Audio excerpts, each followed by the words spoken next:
Capítulo 9. Nascer nas águas do Espírito. João 3, 1-5. Havia um fariseu chamado Nicodemos, uma autoridade entre os judeus. Ele veio a Jesus, à noite, e disse: Mestre, sabemos que ensinas da parte de Deus, pois ninguém pode realizar os sinais miraculosos que estás fazendo, se Deus não estiver com ele. Em resposta, Jesus declarou: Digo-lhe a verdade, ninguém pode ver o reino de Deus, se não nascer de novo. Perguntou Nicodemos: Como alguém pode nascer, sendo velho? É claro que não pode entrar pela segunda vez no ventre de sua mãe e renascer. Respondeu Jesus: Digo-lhe a verdade, ninguém pode entrar no reino de Deus, se não nascer da água e do Espírito. Deus enviou Jesus Cristo, seu único Filho, e abriu o caminho da salvação. Todo aquele que o aceitar recebe o direito de se tornar um filho de Deus e aproveitar uma vida abençoada e eterna agora e para sempre.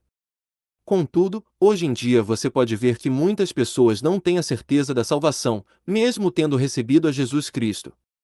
Ademais, algumas pessoas clamam ter recebido a salvação, mas sofrem da falta da fé que salva, ou alguns outros clamam ser salvos porque receberam o Espírito Santo uma vez, mas eles não se importam com suas obras depois disso.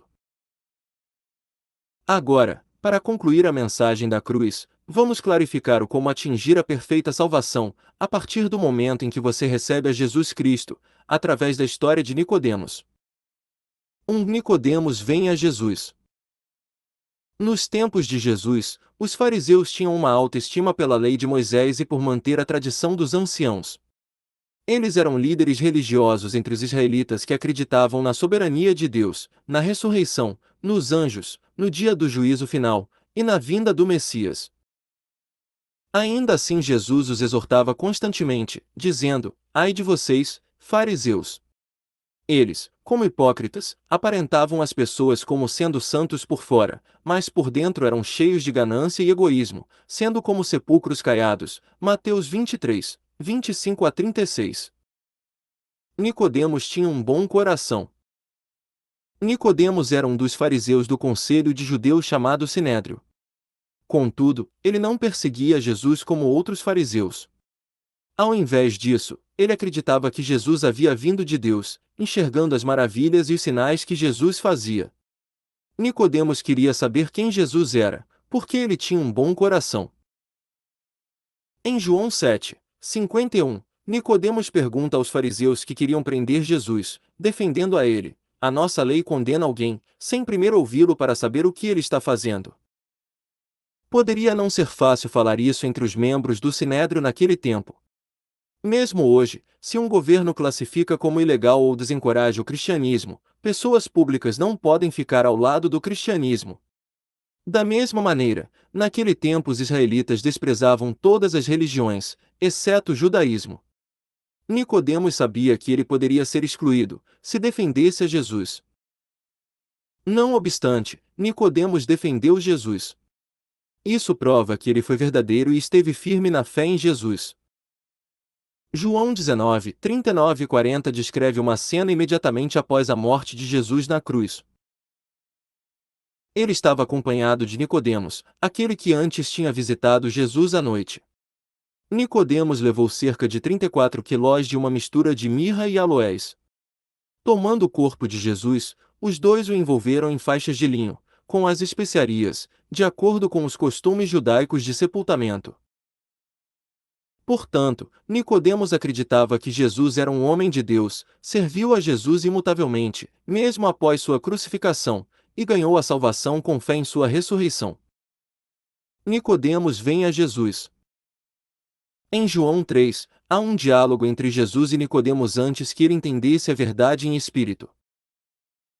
Uma noite Nicodemos veio a Jesus e disse: Mestre, sabemos que ensinas da parte de Deus, pois ninguém pode realizar os sinais miraculosos que estás fazendo, se Deus não estiver com ele.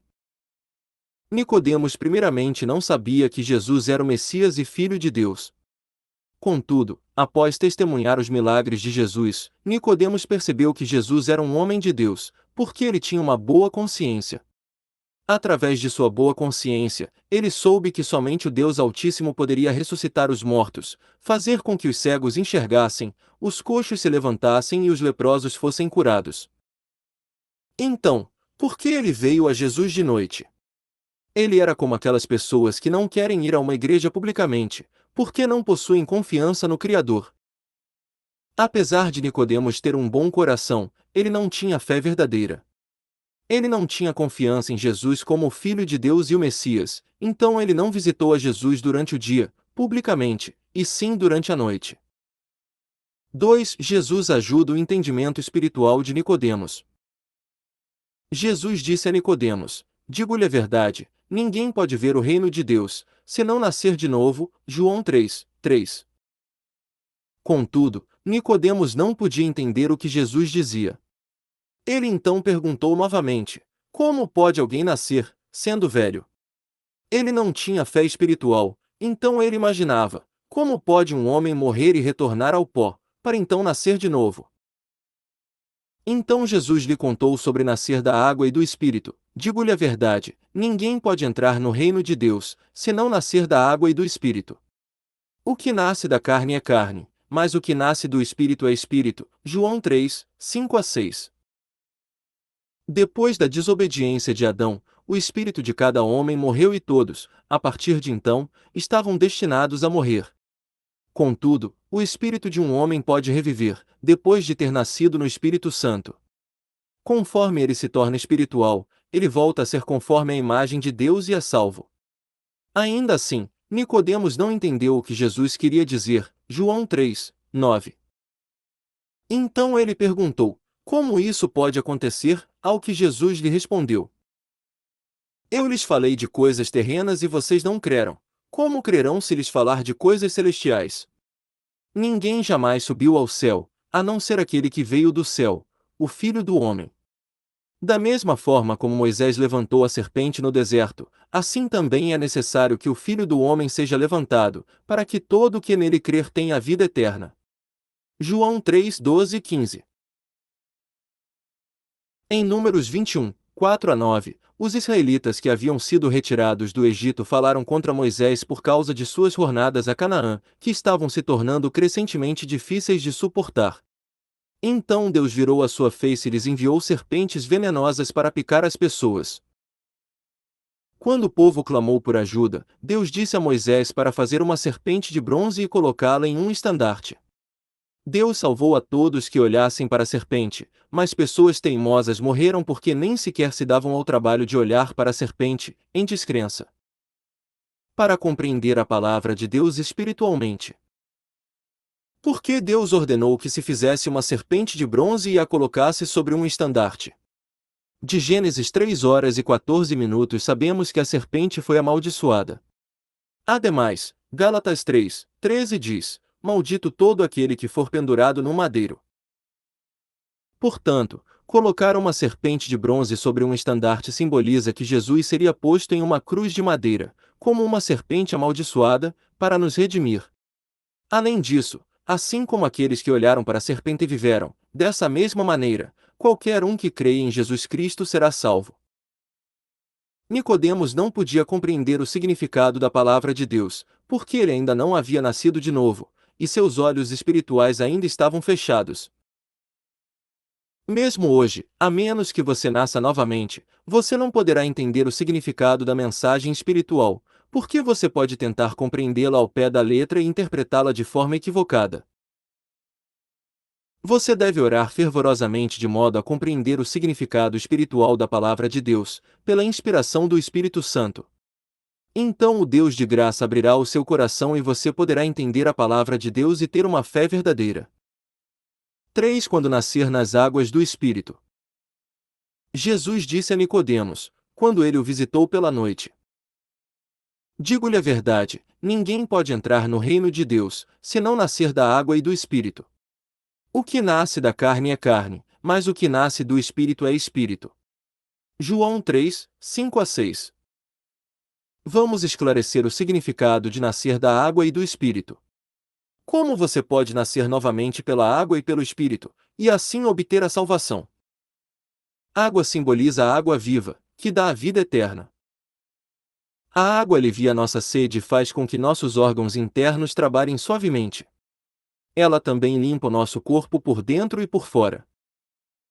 Assim sendo, Jesus comparou a água viva à água para explicar que ela poderia nos limpar e nos trazer vida. Jesus nos conta em João 4:14, mas quem beber da água que eu lhe der nunca mais terá sede. Ao contrário, a água que eu lhe der se tornará nele uma fonte de água a jorrar para a vida eterna.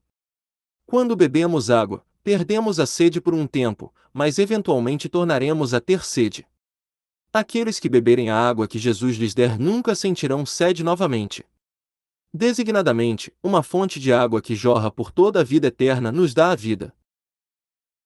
Ademais, sua carne se refere à palavra da Bíblia, porque Jesus é a palavra que veio ao mundo em carne. Comer a carne de Jesus remete a manter a sua palavra em nossas mentes ao ler a Bíblia. O sangue de Jesus é vida e a vida é a verdade. A verdade é Cristo e Cristo é o poder de Deus. Todos esses são o sangue de Jesus. Uma vez que o poder de Deus vem pela fé, beber o sangue de Jesus significa obedecer a sua palavra pela fé. Você aprendeu que a água espiritualmente simboliza a carne de Jesus, que é a palavra de Deus, pois ele é o Cordeiro de Deus. Da mesma forma como a água limpa nossos corpos, a palavra de Deus leva as coisas sujas para longe de nossos corações. Por isso somos batizados pela água na igreja e o batismo simboliza que você passa a ser um filho nascido de Deus e com os pecados perdoados. Ademais, isso significa que você deve meditar na palavra de Deus e assim ser limpo todos os dias. Nascido de novo pela água. Como então podemos lavar a sujeira de nossos corações pela palavra de Deus que é a água eterna? Existem 4 tipos de ordenamentos que Deus nos dá: faça, não faça, guarde algo, e lance fora algo. Por exemplo, Deus nos diz para não fazer tais coisas como ter inveja, ódio, julgar os outros, roubar, adulterar e assassinar. Da mesma maneira, nós não devemos fazer o que é proibido e, ao mesmo tempo, devemos lançar fora todo tipo de coisas malignas. Nós devemos também separar o sabá, evangelizar, orar e amar ao próximo. Seu coração então gradualmente se encherá da verdade, pela ajuda do Espírito Santo, e a palavra de Deus lavará toda impureza ou pecado. Dessa forma, nossos corações podem ser limpos e transformados na verdade, ao agirmos em concordância com a palavra de Deus, e isso significa nascer da água. Portanto, para receber a salvação completa, devemos não somente aceitar a Jesus, mas também circuncidar nossos corações ao abrir a palavra de Deus, em todos os momentos da nossa vida. Nascido de novo pelo Espírito. Para receber a salvação, nós devemos nascer da água e do Espírito também. Como podemos ser nascidos do Espírito? Em Atos 19:2, o apóstolo Paulo perguntou a alguns discípulos: vocês receberam o Espírito Santo quando creram? O que é receber o Espírito Santo? O primeiro homem, Adão, consistia de espírito, alma e corpo. 1 Tessalonicenses 5:23, mas seu espírito morreu em consequência da desobediência. Então ele se tornou um ser que não é melhor que um animal feito de alma e corpo. Eclesiastes 3:18. Se nos arrependermos de nossos pecados, reconhecendo que somos pecadores, Deus nos dá o seu Santo Espírito como dom e prova que somos seus filhos. Atos 2:38. Qualquer filho de Deus, que receba o Espírito Santo, é capaz de distinguir entre bem e mal pela palavra de Deus e de viver de acordo com a palavra, pelo poder e pela força que vem do céu, através de fervorosas e contínuas orações. Dessa maneira, você pode sair da falsidade e mudar para a verdade, e ter fé espiritual em tal extensão que dê a luz ao seu espírito, através do Espírito Santo. Em João 3:6 está escrito: o que nasce da carne é carne, mas o que nasce do Espírito é Espírito. E João 6:63 observa: o Espírito dá vida, a carne não produz nada que se aproveite. As palavras que eu lhes disse são Espírito e vida. Torne-se um homem de Espírito de acordo com o Espírito Santo.